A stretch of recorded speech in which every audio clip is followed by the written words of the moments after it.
Hey everybody, M Stiff and Joy.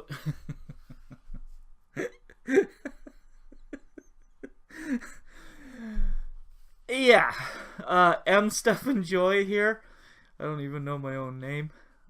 Just drawing another map, making another video. I can kind of make a lot of these videos because I draw a lot of maps. I'm always busy working on something. So this is a continuation uh, of the. I think I'm gonna call them the mix and match maps. So I'll just get you up to speed. We've got this one here, and then this one, and this one I did previously for a recording that I didn't keep because I said a bunch of dumb stuff, so I got rid of it. I still, even in these, I said a bunch of dumb stuff, but not super dumb. Like I did. Well, maybe, I don't know.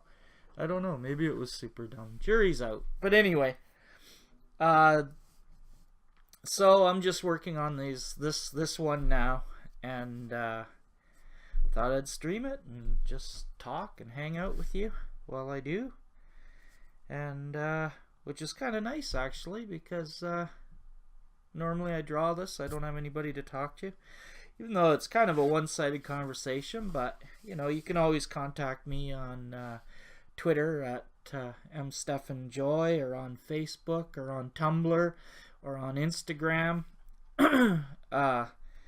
You know, I go by different names all over those places because I didn't really know what I was doing when I began this. I created the accounts, and they were kind of all over the place. But you know, it works. Whatever. So, but yeah, you can contact me on there. So if I say something, you know, and you want to leave feedback or tell me about it, please do. That would be really cool. I'd love to hear from you. But yeah, I'm just gonna basically vlog it while I draw a map, because why not? So this is going to be kind of a evilish, I think, evil. I would interpret it as evil, kind of part of a map. So I'll just get going here with it. Again, like the mix and match, so you can create your own map for it as you need for your game. The idea being that I zoomed my camera in, so hopefully you won't get my glasses in the picture. I noticed that with the last video, that my glasses were kind of in it, and I don't think that was so great. It wasn't exactly what I was aiming for. So I zoomed in a little bit. Hopefully you'll be able to see my pencils and stuff a little bit better, and my pen work. Plus I'm gonna figure this thing out, you know. By the time I'm done, I'll probably actually be making videos people can actually watch, you know. But right now I'm just kind of still working it out. So I just like to outline the whole thing first off before I get going. And yeah, I completely forgot where I was. So I posted a map on Twitter called the God Killer, which was inspired from an old D&D campaign world I used to run off of my first D&D character that actually went on to become a god. He ascended, as it were, but not the DM didn't do that. I did that. Once his game ended, then I just continued on with the history of the character, because I had managed. This was Moldvade Basic, and I had managed to get him to like 12th level. So, and I called him Chaotic Nasty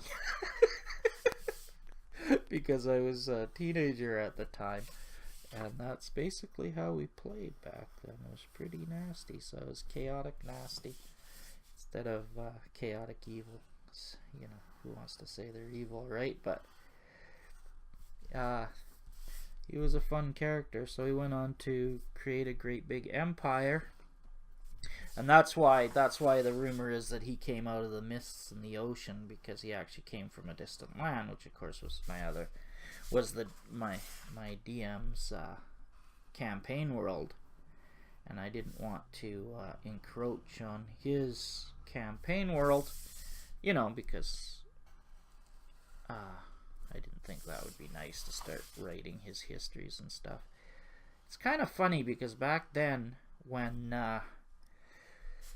we played, we didn't have any idea what we were doing. You know, you couldn't go online and you couldn't see people playing and watch them playing and kind of figure out what was going on from that. And there wasn't a lot of instruction on how to play, just a few pages in the book, and so we really didn't know what we were doing. So when we first started playing, and with that character in particular, we would take the character from one campaign world to another campaign world, and one DM to another DM, and I thought, sorry, concentrating here. We didn't know that that was a bad idea, or that you could have you know, a campaign world where all the characters stayed in a single I'm gonna try and keep track of my pens this video, where they would stay in a single campaign world, you know.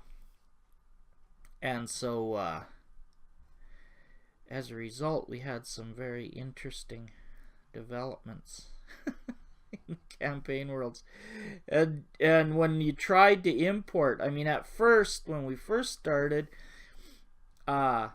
we could you know, bring all our loot with us and everything, but then it soon became apparent to the DMs that there were different play styles, and maybe they didn't want all this loot from one game coming into their game.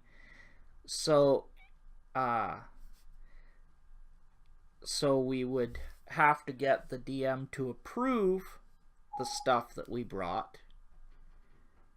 So you'd have to show the loot and stuff, but that was a later development. We actually initially, you just could bring whatever you wanted, right?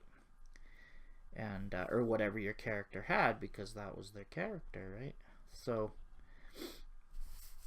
yeah, it made for some interesting games. And then some of the DMs realized, hey, wait a minute, we should limit the items that these characters are bringing in, because some of them are too powerful.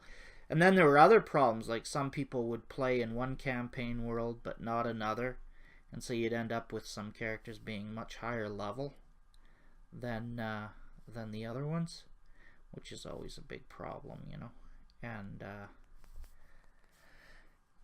And so we kind of, from that, we figured out maybe we ought to just have characters exclusive to each campaign world. But that didn't come about too quickly. It was quite a while where we would trade back and forth. And even between towns, like we would travel to different towns, played in 3 different towns, and would actually travel back and forth and bring our characters with us, you know. And you could take the character from one game into another game, which that would be very interesting to do today. I mean, maybe some people do, I don't know. Some stuff I'm not really up on how people do, but anyway, that's how we were doing it. And then we gradually just quit doing that. So that's where that character came from. So rather than sort of imposing my ideas on his campaign world, and man, did I ever love his game. It was, you know, I mean, those are the early first games, right? I mean, who doesn't love their first games, right? When you first fall in love with the game and all that. There's my heater again. I'm sure you can hear. I moved my mic closer this time. The hope is that you'll be able to hear me better, because I noticed in my second video I kind of started mumbling towards the end. I don't know, I think maybe that was because I wasn't really feeling too well. I had mentioned that I was getting a migraine, and I think maybe that's what ended up happening. Yeah, I ended up staying up all bloody night. I mean, seriously, like, I didn't get to sleep until 5 a.m. I just couldn't sleep. I don't know what was wrong. I just wasn't feeling good. Hard to explain. So, yeah. But I'm feeling good today. So,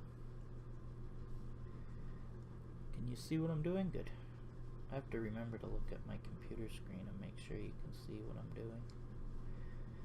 So I've ordered myself an SSD for my recording computer. This one right here, you can see the very edge of it. That's the laptop I'm using to record the videos, but it has gotten really slow. It was going it was working just fine, and then I made the mistake of putting iTunes on, because you're kind of required to in order to be able to put a podcast on iTunes. So the only way I know of any way to do it was to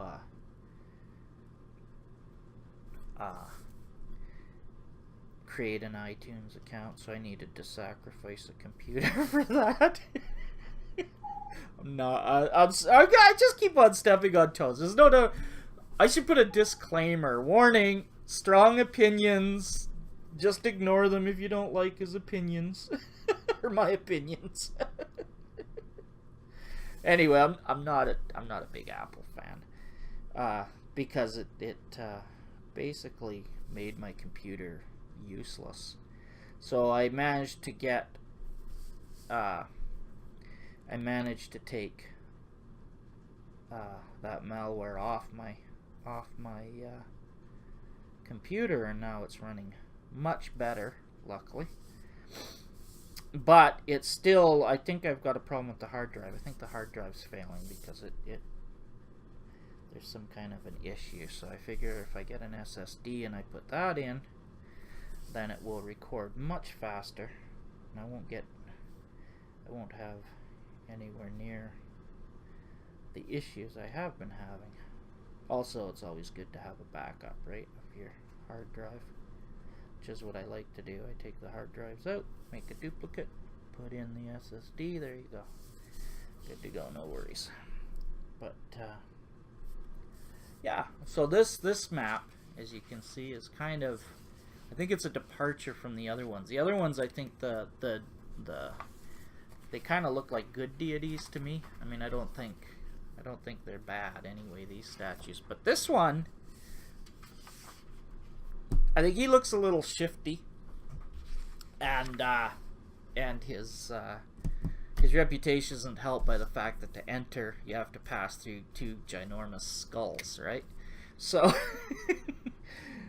I mean, a DM can make this any kind of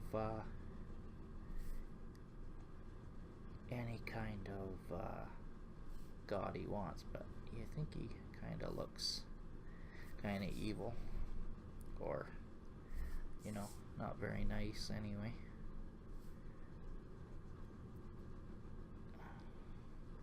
Again, just using plain old markers. Now this one, I'm gonna overlap the stairs, kind of. I like playing around that way. You know, changing things around, like the way that you view things or how they appear in a map. That actually comes from my art history in college. Oh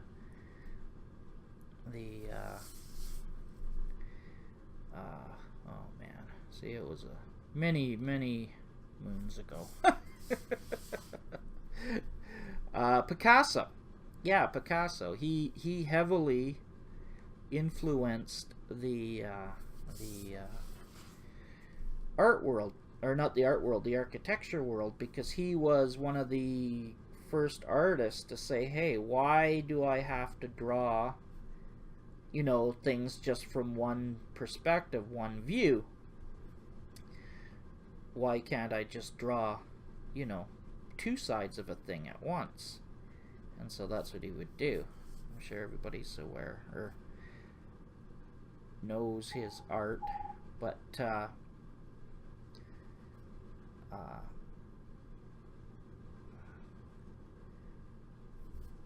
he could draw, you know, he would draw, for example, a cup is supposed to be drawn, or not supposed to, but, you know, say you draw a cup like yay, and he could draw, oh man, I have to picture it in my head, you know, he would draw the inside of it and down like this, and he might show, you know, well, that's kind of perspective-y too. But anyway, he would combine different views of a thing, and it wasn't a actual factual representation necessarily of how you would see it in perspective in time and space, right, or in space. So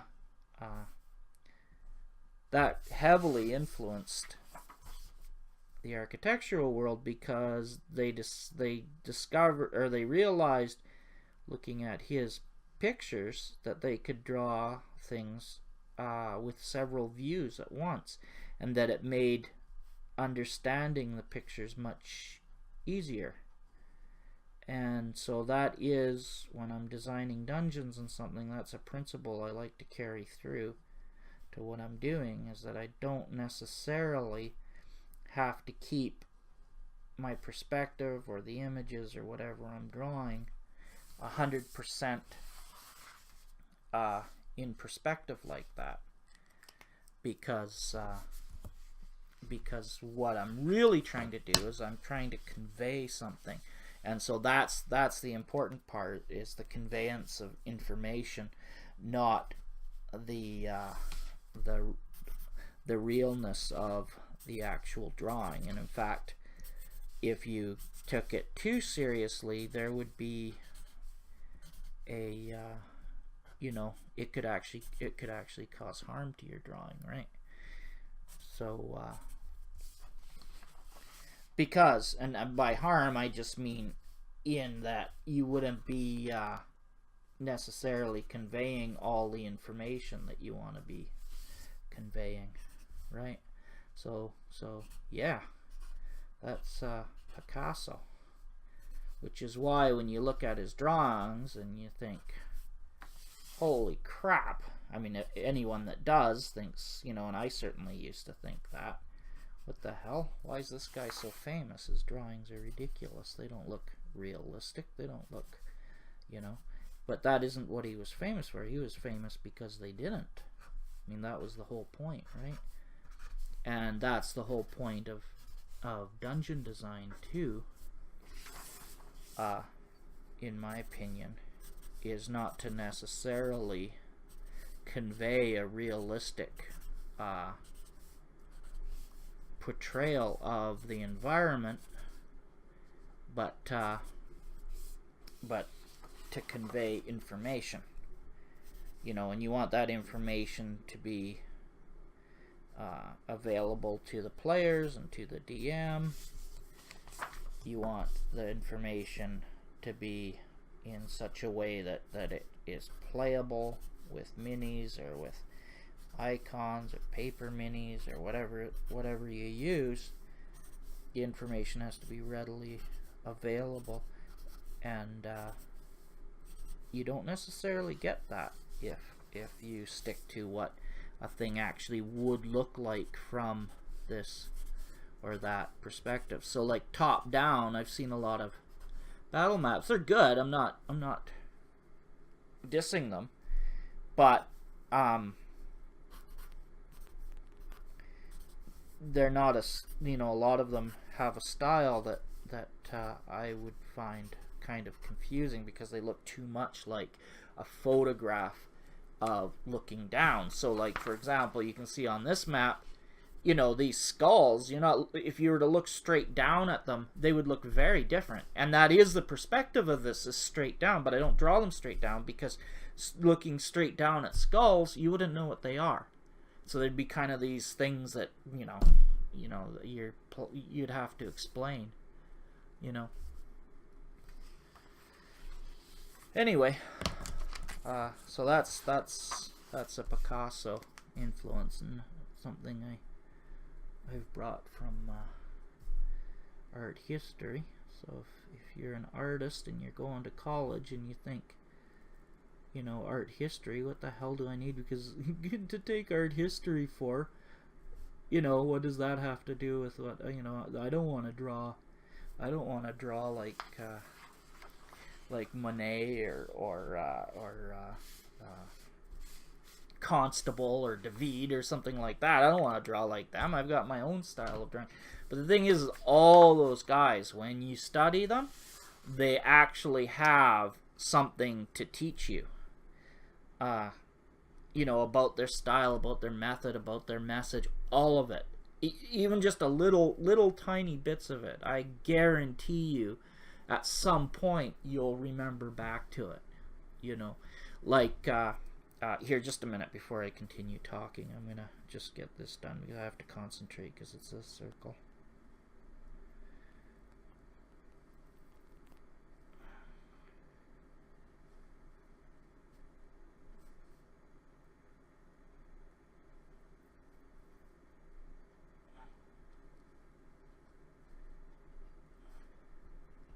So,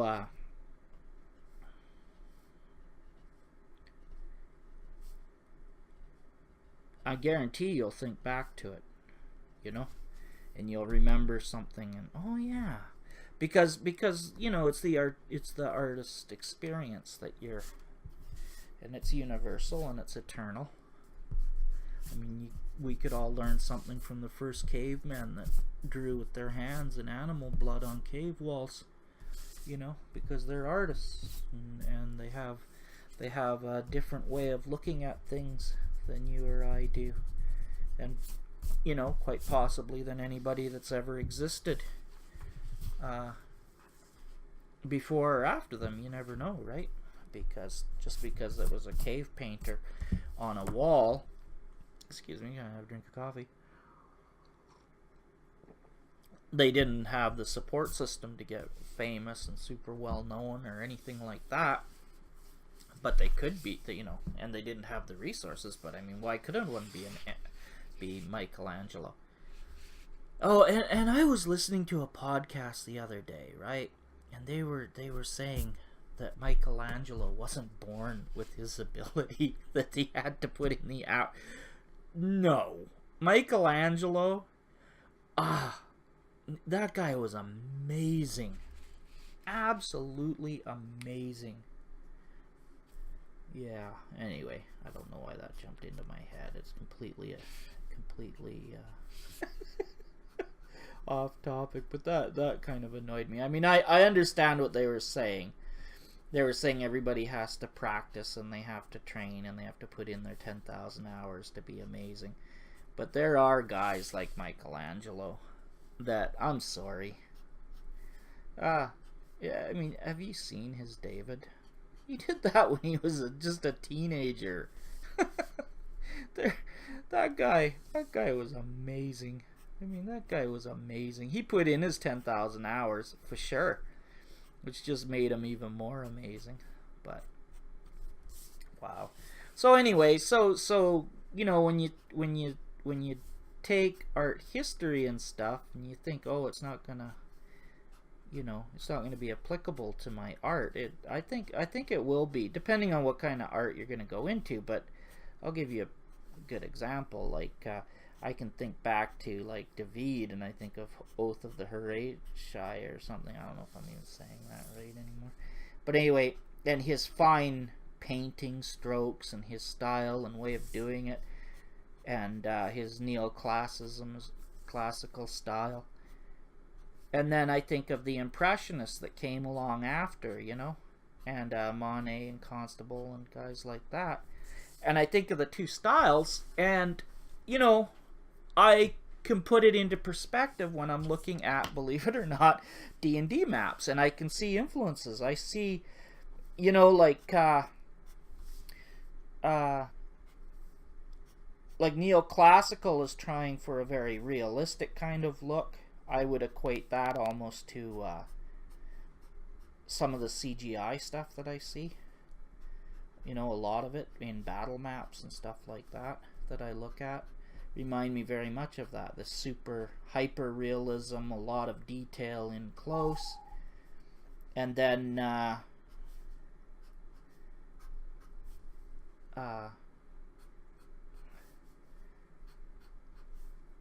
there are other artists that kind of just suggest the map more, you know, and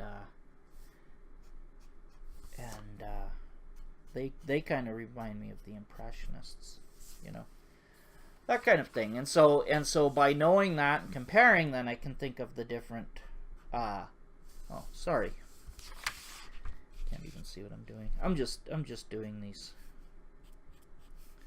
cross-hatchy things. So then you can think of their different styles and how they developed, and that is all crucial when I think can be crucial when you're developing a style for yourself, or when you want to change up your style, or you want to make a new style, right? It gives you a launching off place. And I think art history is a really great subject to study for that reason, and I'm really glad they made me study it. And they did make me. I wouldn't have taken it on my own volition, but you know, now for sure, absolutely, I love studying stuff like that. And that's a lot of like my last video that I did. You know, I'll admit it sounded kind of obnoxious, and I didn't mean it to be that way at all. I was just trying to say, you know, basically I take the books I read and I apply that same principle. I try and take the things that I learn from it and apply it to the game. You know, again, because writers all have different things that they bring to the table. And just because I don't recognize, you know, something in a writer that, say, other people might, doesn't invalidate that writer. And I'm aware of that. I'd be an idiot if I thought, oh, unless I recognize their amazingness, then they're not amazing. So that would be that would make me a complete lunatic if I thought that way, and I certainly don't. So I'm just, when I'm doing these, it's just straight up my opinion, right? So yeah, anyway, that was probably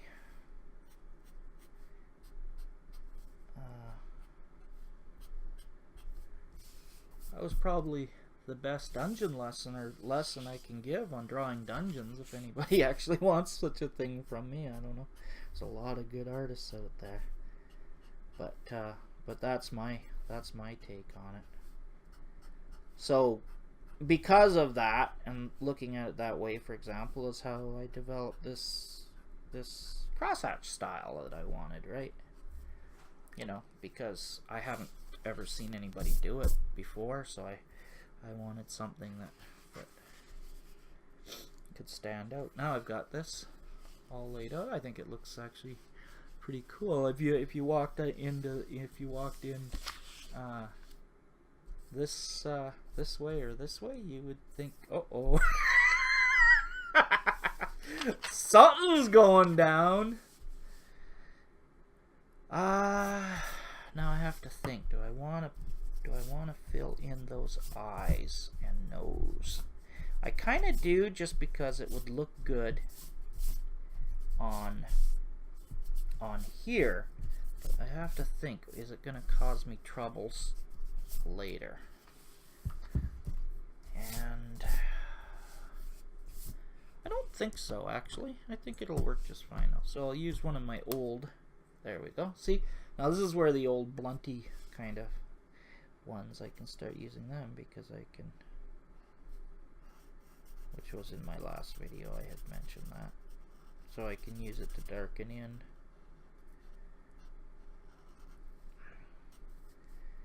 Anything like that.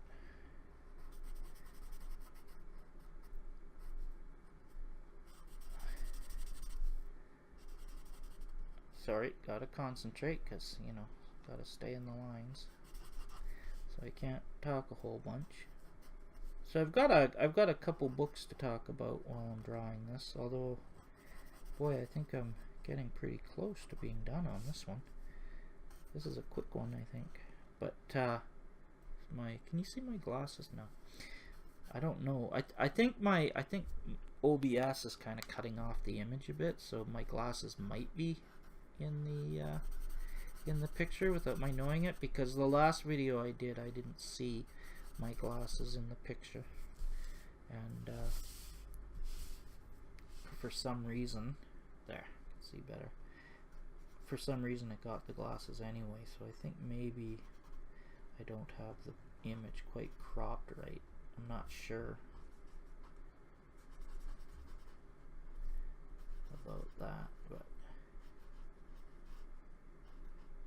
and that's why I like the hand-drawn. Personally, I like hand-drawn maps, just because it gives me a chance to pay attention to each individual detail and make sure that I'm actually kind of portraying it the way that I want to portray it, you know?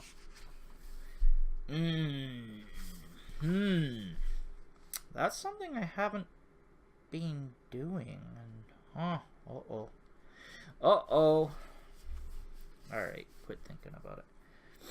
I'm just thinking about the black, using blacks like this. I don't usually put heavy black areas in the maps, but I kind of like it, and it gives it more of a hand-drawn kind of feel, you know? But I don't think I'm going to.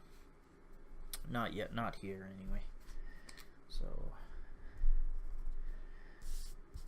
yeah, I'm not going to. Do not wear out on me, pen. I go through so many of these damn pens. So now, so I have to talk about something, because if I try and make videos and I'm just always drawing like this, eventually you're going to get the idea that I do a lot of the same stuff over and over again. Particularly with the inking. And I'm not gonna, I don't want to pencil them on camera. So, because it just doesn't show up. There's no point. But, yeah, so I hope I've talked you into going to art history. If you're into doing maps, art history lesson is actually a great place to start, I think. You know, to get some of those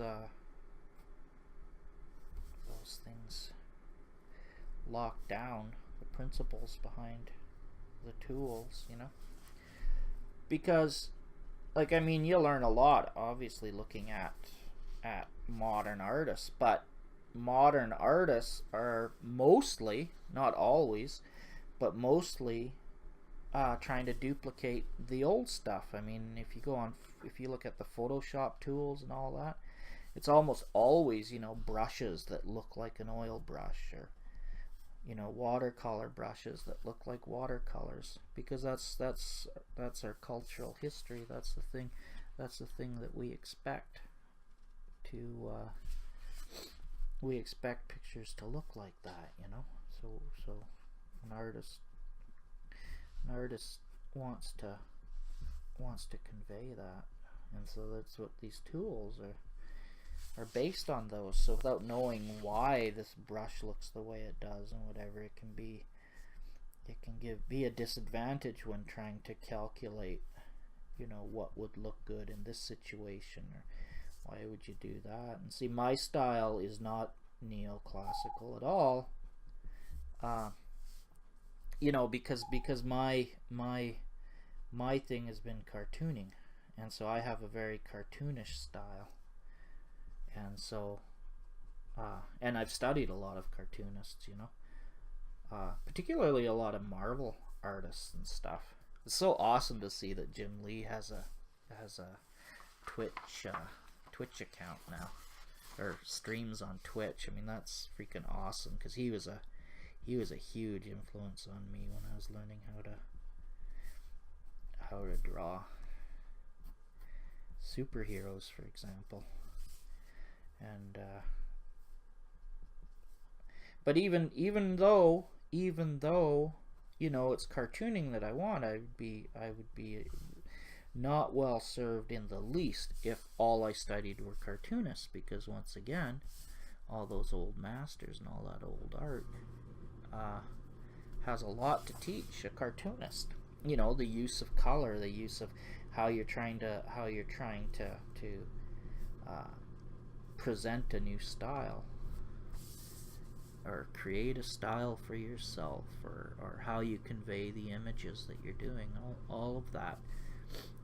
I mean, maybe you're good enough to reinvent the wheel, but I wouldn't count on it. I know I sure am not. You know, and that's the wonderful thing about art, is that we all build off of each other. It's a continuous evolution, you know, and that's why if you go, you know, it's just unbelievable the amount of amazing art and artists that are out there now. Wow, just blows my mind. So incredible. And the tools available to us now. Wow. Could you imagine being back in the days when you had to mix your own pigments and color recipes or secrets, you know? Wow, what a thing. And now today, wow, you have the old artist color palettes right at your fingertips, the old masters, you know, right at your fingertips in Photoshop. Markers, every kind of marker you ever wanted right there. And I use that stuff when I go and color when I go to color these things. I go to color these dungeons. Boy, oh boy, I'm making good time on this one.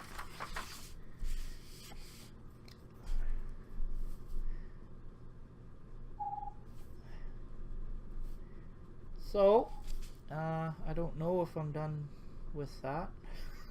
Because I can't remember where I was talking about it. Oh yeah, the tools that we have now. Yeah, it's remarkable. Absolutely remarkable. And that's the other thing too, is that without a good foundation, in my opinion, and don't get me wrong, I'm not claiming that I'm any good at this. I'm just saying from my experience that I would not have been well served if I only had the knowledge of current tools and current methods without looking at the history of the different methods and stuff, because I'd be missing the foundation and the understanding of the evolution. And all that stuff is really important, in my opinion. And I wouldn't be able to do, you know, what I'm doing as well as I can. Not saying I'm doing it well, but saying, you know, to the level that I'm capable of, if without that. Am I painting myself into another corner? No, I don't think so. I think it's all good. So, anyway, get off this topic. It is time for me to add a bunch of other stuff here. Now, do I want... Now, see, when I'm drawing, right, because I'm looking at this guy and I'm trying to decide if I want him on a pedestal, and I think I do. So now what I need to do is I need to decide, because I don't have one penciled in, right? So now what I need to do is I need to decide if... I am going to pencil it in, though, just to make sure that I don't, because I want it to overlap, but I want the overlaps to be in the right way. Yeah, see, good thing I penciled, right? Because something you really want to avoid is that. See, oh, I guess you can't. Can you see it? Maybe you can see it. I put the line. It's too close. It's too close to touching, right? And that might be okay in some kinds of things, but in a proper dungeon or cartoon, which is, like I say, is primarily my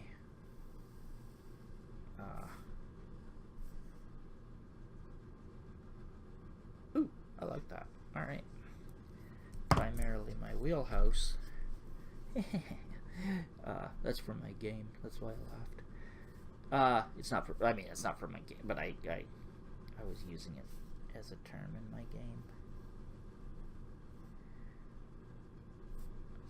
So it's something that I want to avoid, because you want things to be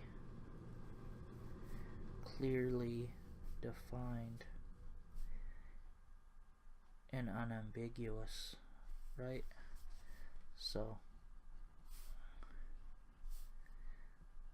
if I have two lines touching each other, like if I draw, you know, something, I don't know what, a thing, a skull here, right? If I draw that and then I draw something too close to it, it becomes confusing, and you need that space in between. You see, because with the space in between, the form is more defined, but without that, it confuses the form. And sometimes you want that. Sometimes you want to confuse the form, like that's fine. But in this case, I don't want to confuse the form. I want the form to stand out, and it does now, right? And I want the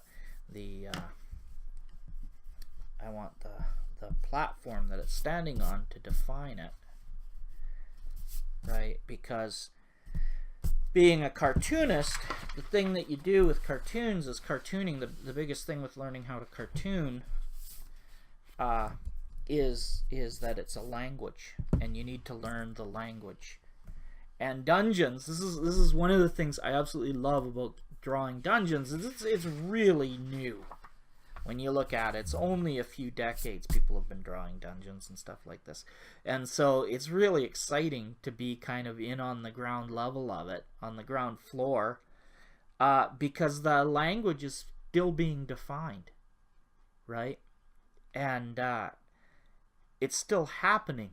I mean, it's still happening. It's extremely exciting to be able to participate in that, you know. And because once that language is defined, it's going to be set in the collective consciousness for a very long time. And so to maybe be able to participate in that conversation, that's being able to participate in a conversation like that, I mean, is easily the greatest honor that an artist can have. Especially something like this, where it isn't even, you know, I mean, most highbrow people would look at dungeons. They don't think of it as art, right? But I guarantee you, in 50, 100 years, there will be dungeons. I don't know whose, but there will be people's dungeons hanging in art galleries and being sold for a lot of money. Because right now, right here, this is the cutting edge stuff that's happening in particularly this few decades, you know, because it's being set up, and it's big thanks to the internet and everything. The participation level has just taken right off. The number of people making dungeons and stuff is just incredible. So wonderful. I've said that before, but you know, I think it's that wonderful. So who knows? Who knows where what's gonna make it into the collective vocabulary. And so what I mean by that for language is just this, right? If you look at a you know, I want to draw a ball, right? I want the ball. Here's the ball, but I want the ball to be moving, right? The ball's not moving. Well, cartoon language is this. I mean, now it's moving, right? or you know, even more so, you can take something from Marvel, right? And you know, you add like that, right? And now, well, look at that. Now it's exploding out. Now that there's no reason on earth that conveys that, right? There's no reason. It doesn't look anything like, you know, a ball being hurtled through space or something. It just doesn't. But it's the language, right? It's the language. And so that's where you know, studying cartooning for me has translated into the dungeons, and I'm understanding, you know, that I'm participating in this conversation, or at least I hope I am, of developing some of the language. And I can just give you all kinds of examples of that. Marvel did all kinds of wonderful things for that, but you have to go back to even the really old cartoons, you know, from the 20s and stuff, and the language, Eisner and those kind of guys. You go back and you look at them and the inking jobs that some of those guys could do, you know, the draftsmanship. Just absolutely amazing. And that's the other thing, is a lot of lines and stuff, you know. You need to, once you can get an audience to accept that image that you make, a mark that you make on paper, is representative of a certain thing, then they'll see it over and over again, right? And then you can start pushing the language and making it more stylized and stuff like that, and it'll still convey to the audience the message, right? And at the end of the day, that's what you're doing with art is you're using you know, not, yeah, can I say all art? I don't know. Yeah, I think all art. I mean even if you look at well, I don't, you know, it depends on, no, yeah, it's all language. It is. It's language. The images on the canvas or the paper or on your open document, it's all conveying meaning, you know, and that's what, at the end of the day, that's what you're trying to communicate something. So without that language, you're gonna have a much harder time communicating it, and so you need to make that language. And in terms of the language of role-playing games, I think, and that's why they always say, you know, like, there's an advantage in business to being first to market, and a lot of that is because when you have a message, which being first to market means you have a message, and by being first to market, you get to heavily define the language, you know, that's being used. And that goes for anything, right? Computers, cars, artwork, you know, pop. You get to define the parameters of what makes a good car, what makes a good pop, what makes a good RPG game. And so a lot of, in a very big way, D&D is going to be, and especially with the open gaming license stuff and all that they've done, they've nailed it. I mean, that is, there are so many ways to make an RPG that have not been explored yet, but D&D has really defined, Gary Gygax and Arneson have really defined the language for, you know, okay, I don't want to put that around because that'll make it look like a wall. Boy, this was quick. It's funny because it was quick and yet it's one of my favorite maps. Alright, next thing I need to do, I'm a little worried.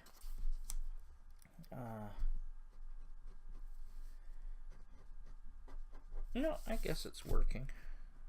Yeah, it's working. Alright, good.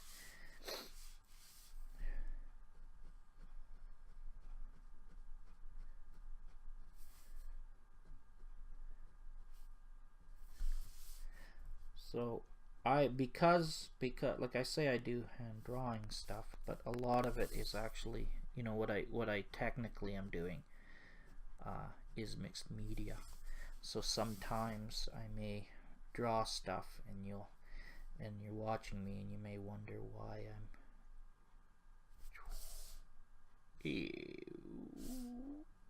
yeah. Alright.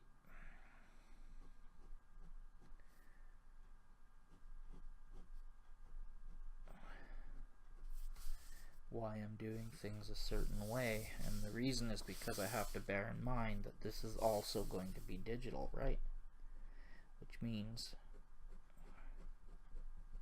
there are considerations to be made for how I'm going to do things when it does get to digital. Alright. I do like this cross-hatching thing in the dungeons, though. I think that really makes stuff stand out. Really does. So I have to decide where the light is coming from in this, because I've got these great big 3D objects in the skulls. Normally I don't have to really pay attention to that with a dungeon, where the light source is and stuff. I'm going to be playing a lot more with light sources in these dungeons, actually, as a matter of fact. But normally I don't really pay that much attention to it. I should, I guess, and will be.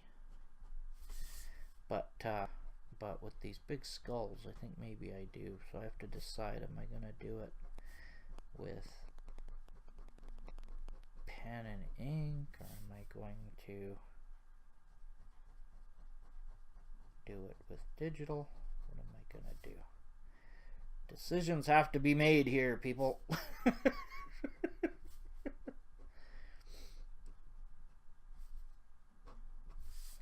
Alright. I'm not sure. Oh well, it's gonna have to do. So this adding cross-hatching has turned into quite a thing. I never used to do it, but I'm seriously liking it. So I think it's gonna be a thing now. Well, it is a thing now. I'm doing it. My maps, anyway. Yeah. Yeah, it's exciting times to be in this hobby because it's so new, in my opinion. You know, and we're seeing the rise of celebrity now. The rise of celebrity, because we've got these huge names now, you know, and people actually performing D&D. They're playing D&D, and people are tuning in and watching, and they're essentially performing, you know, which is I don't know if you listened to my podcast or not, but I did a review of On Acting, which is just a great book, in my opinion. It's the best book on how to role play, I think, ever written. It doesn't have anything to do with role playing. It's about acting, but you know, at the end of the day, that's what it is. And so we've got you know, role playing is acting, and you know, or a form of acting. It's a development of acting, and I've read a lot of stuff on role playing, let me tell you. But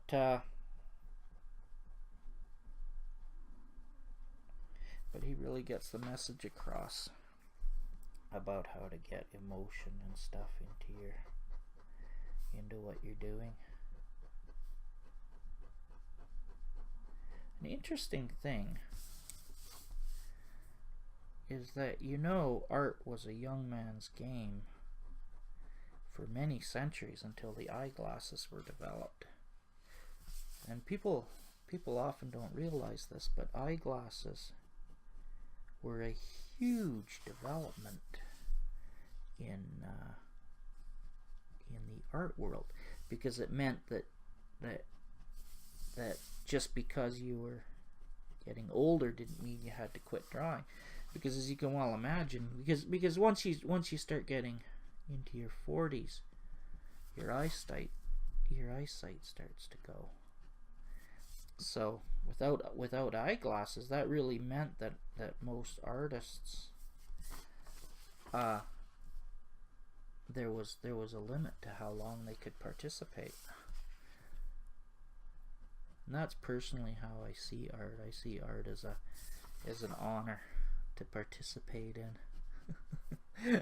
You know, I really do see it that way. And lots of people, highbrow people and stuff, would probably even say, "Oh, your dungeons, they're not art." You know, and yeah, it's draftsmanship. It's there's lots of things you could call it. I like to think it's art. I think that dungeons, like I say, in the future will be considered art. Certainly there are going to be maps in museums and in textbooks someday. Whose maps, I don't know. You know, maybe even somebody that isn't born yet, but it's gonna happen because there's a language developing. And whenever you develop a language, the art world tends to notice, you know. And that's when, and it will become elevated. My opinion. Kind of like how it blows my mind, but Marvel and DC used to actually throw their artwork out. Can you imagine going to a bin and, you know, being able to pull out bristleboard of Jack Kirby's art? Can you imagine? It just absolutely blows my mind that is an actual thing that people could do. Because the artwork wasn't considered valuable, right? And when you and Jack Kirby's a great example of what I'm talking about, because he and Stan Lee, right, defined so much of the language of comics. I mean, they really did. And it's that defining the language that makes them so famous. Because when you think of big rubbery hands coming at you, I mean, instantly you know who that is, but there are so many other things that he did. You know, the way that he designed characters, and the way that he conveyed messages. He was just a master, absolute master. And then other artists that come along later, because that language is already defined, they have to define their own language within the terms that he's set up. Now they can of course they can, of course, you know, make their own impact on it. I'm not saying that, but it's going to need to be in the it's going to be within the language that he and Stan Lee helped develop. And they didn't develop their stuff in a bubble either, because like I say, there's lots of those older artists, you know, from way back, you know, before Marvel, Will Eisner and all those, that helped define it, and that they built up on. Alright, well, I am not sure. I think... did I just...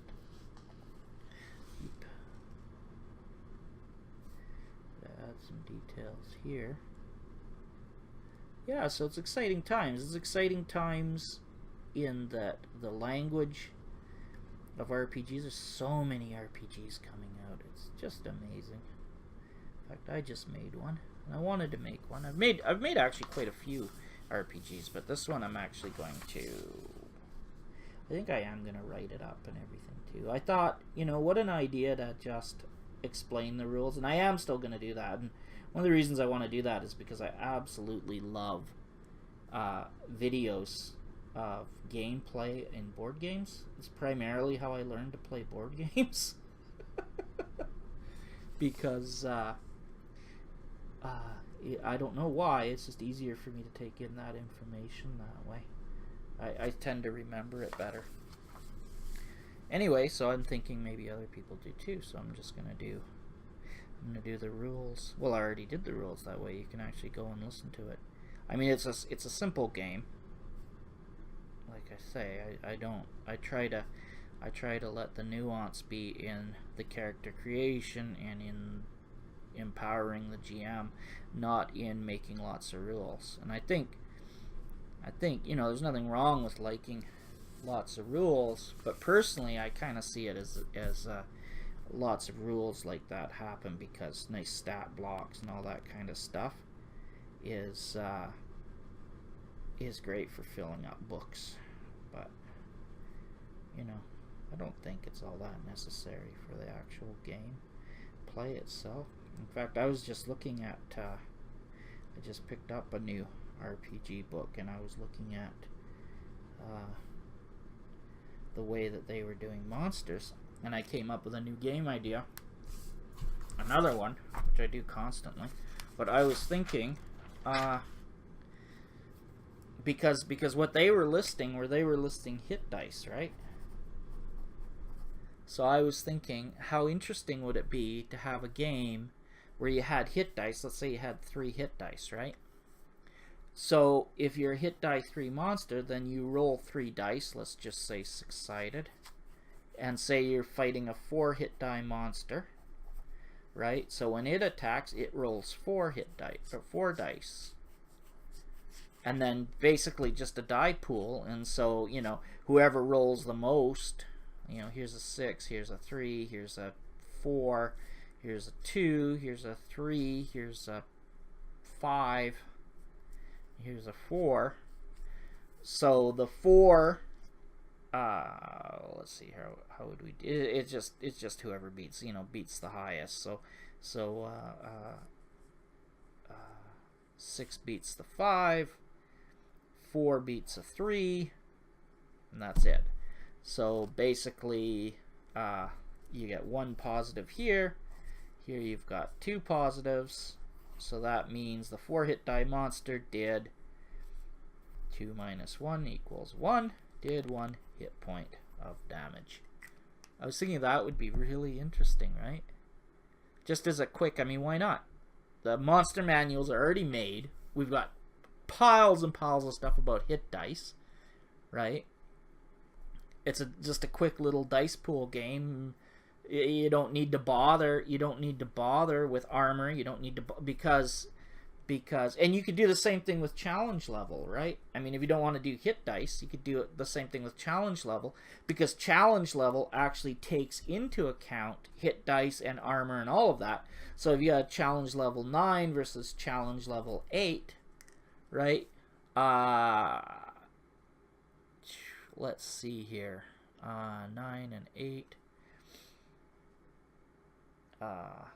Yeah, so you could roll 9 dice, you know, versus 8 dice and do the same thing and get an amount of damage.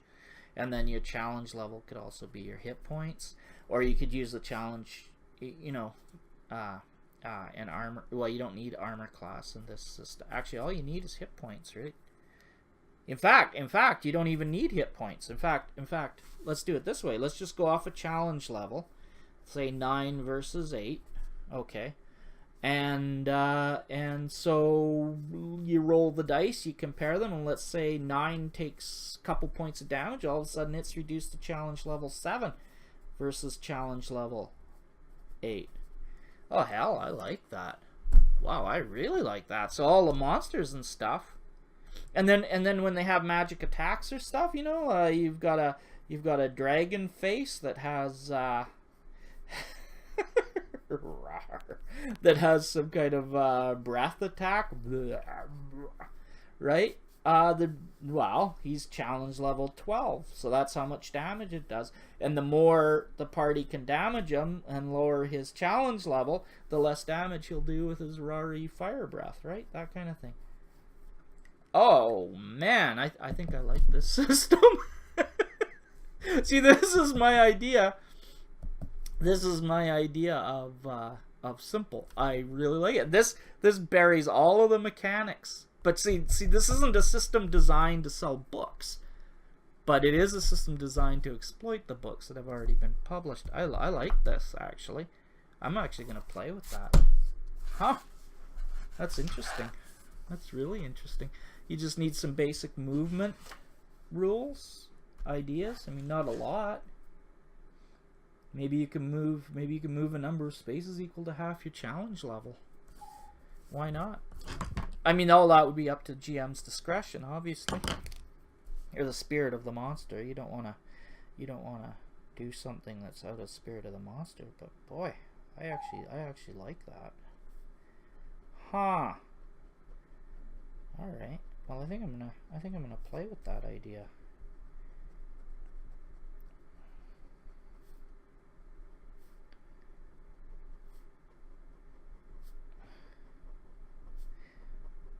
Anyway, that's what I mean about this time, right? Because in a few hundred years, all the language is going to be defined.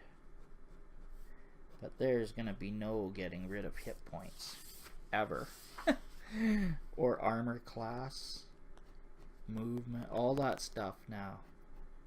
There's lots of different systems you could use. But as time progresses, it gets more and more difficult to imagine it. Right? Just like it gets more and more difficult to imagine a new way of painting scenery. Or painting, you know, if you think of a beautiful painting of an English countryside, you know, if you want to do it, you have to know Constable, because there's no way of doing it without knowing Constable. There really just isn't.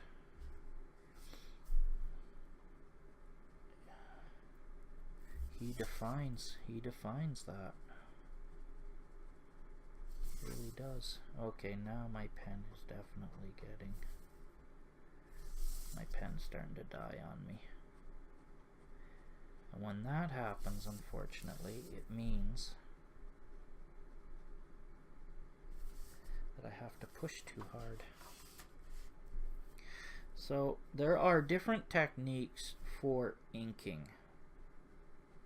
And some people like to pay attention to light, and some people, or it's not some people like to, it's just different techniques. You can pay attention to light sources, and you'll see that a lot of artists, a lot of tutorials and stuff about drawing will do that. They'll say, oh, you have to pick a light source, and the bright spot's going to be here, so it'll be here on this one, or if the light source is over here. Usually it's the upper left. Going down is the default for graphic art.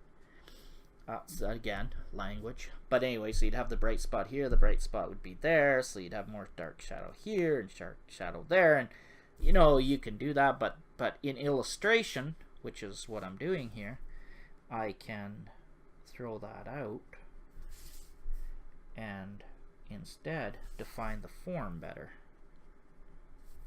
right? And use it to define the form.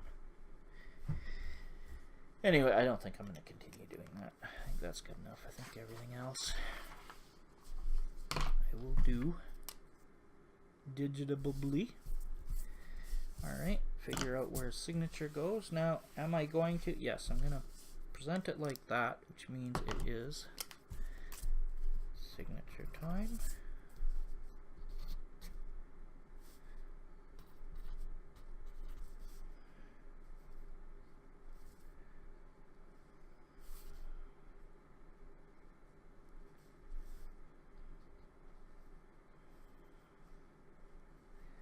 Gotta concentrate.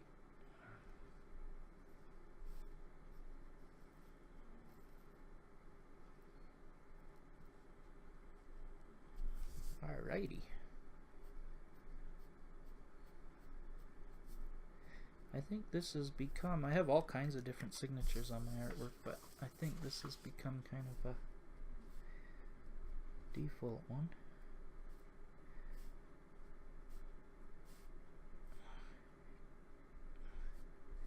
I hope the signature doesn't annoy anybody.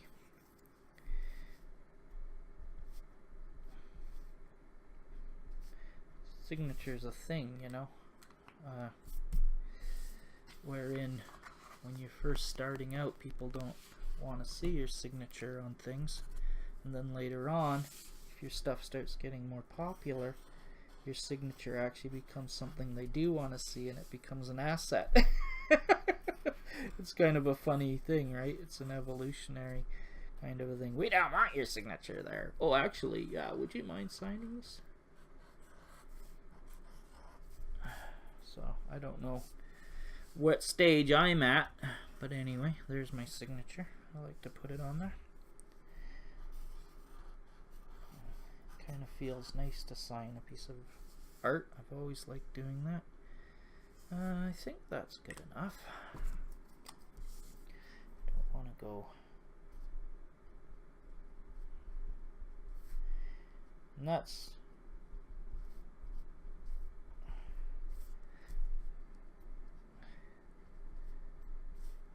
the thing with language too, is that or art language, is that in the world of maps, something, you know, in the language that I've developed, you know, has plenty of cartoon elements in it, which to some people it's going to annoy them because they don't like cartoons. They're going to want hyper realism or something, you know, in it. And because that's a different language, right? It's why you might like one artist, one comic book artist versus another one, because you like it's really their use of language that you like, their use of that cartoon language, you know. And so it's like almost like a written word on a page. It's that you're appreciating, you know, because as you develop as an artist, you start to develop your language, and your language becomes part of your thing. So there we go. This is now I'm showing it like this. I hope I don't end up, because I put the signature on the side. Well, I think I'm going to release it like that.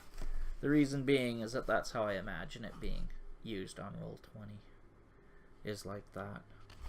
But it would work like that too, I think. Could work like that. Anyway, thanks for listening to me. That's the end of this one. I'm going to make another one of these almost right away because I have way more maps to draw. So if you want to keep listening to me yammer on about stuff, you know, continue on.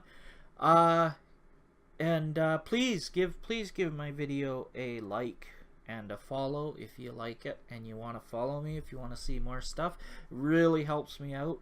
I need to get at least 100 followers in order to get a unique URL, so I don't have some great big god-awful URL link to link everything. It'd be nice to be able to just type something in. So please do that. And please share. I mean, come and follow me on Twitter at mstephenjoy on Twitter, on Tumblr. I'm Dungeons and Cartoons, and on Instagram, I think I'm just myself, mstephenjoy. I guess I should double check that. And where else am I? I'm on Facebook, which is stephenjoy.com. You can find my Patreon at stephenjoy.com. Yeah, so please, I hope you'll do that. I hope you enjoyed this. I hope, yeah, just talk to you later.